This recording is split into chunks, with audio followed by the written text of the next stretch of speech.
નગર નિગમમાં જે લોકો છેલ્લા 35 વર્ષ 30 વર્ષ 25 વર્ષથી પોતાની સેવા આપતા હતા એ તમામ લોકો લેન્ડ લૂઝરો છે, જેમની જમીનો સરદાર સરોવર પરિયોજનામાં ગઈ છે અને એમની 7 જેટલી માંગણીઓને લઈને એમણે અનેકવાર જેપી ગ્રુપના મેનેજમેન્ટ સાથે એમણે ચર્ચાઓ કરી હતી, પણ એમની માંગણીઓ સ્વીકારવામાં ન આવતા આખરે એમણે છેલ્લો નિર્ણય સ્ટ્રાઇકનો લીધો।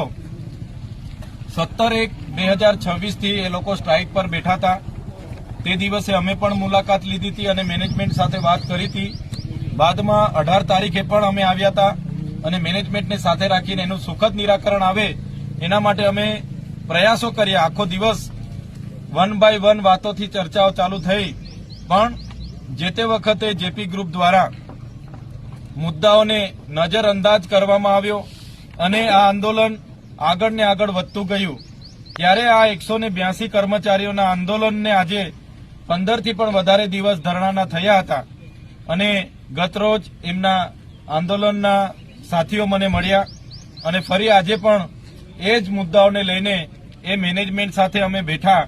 ત્યારે એમાંથી જે 7 માંગણીઓ હતી એમાં 6 માંગણીઓ એમણે આજથી જ સ્વીકારી લીધી છે અને જે 7મી માંગણી પગાર વધારાની હતી એના માટે એમણે હાલ પૂરતા 62 જણ, આમાંથી 62 જણની યાદી બનાવી છે અને એ 62 જણને હમણાં પ્રોમોશનના ભાગરૂપે ઉપર લઈ જવાના છે અને બીજા પણ 20 થી 25 લોકો આમાંથી બીજાને પણ અપગ્રેશન એ લોકો આપવાના છે એવી એમણે બાહેધરી આપી છે અને એમણે કીધું છે કે 1 એપ્રિલથી એમને તમામ કર્મચારીઓના એમના કામના પ્રકાર પ્રમાણે એમની સિનિયોરિટી પ્રમાણે પગાર વધારો કરી આપવામાં આવશે એવું કીધું છે।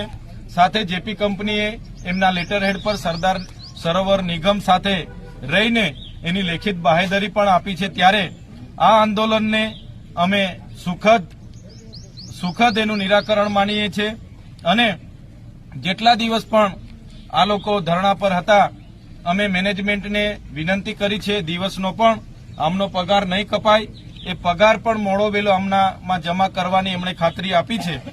ત્યારે આજે આ કર્મચારીના આંદોલનમાં જેમણે પણ પોતાનો સહયોગ આપ્યો, જેમણે પણ સહકાર આપ્યો એવા તમામ રાજકીય, સામાજિક, ધાર્મિક જેટલા પણ લોકો આમના સમર્થનમાં હતા એમનો બધાનો આભાર માનીએ છીએ। સાથે સાથે જે આ કર્મચારીઓ પોતાના ધૈર્ય સાથે ધીરે ધૈર્ય સાથે આ આંદોલનને આગળ વધાર્યું અને સુખદ અંત લાવ્યા છે એ તમામ કર્મચારીઓને પણ અભિનંદન।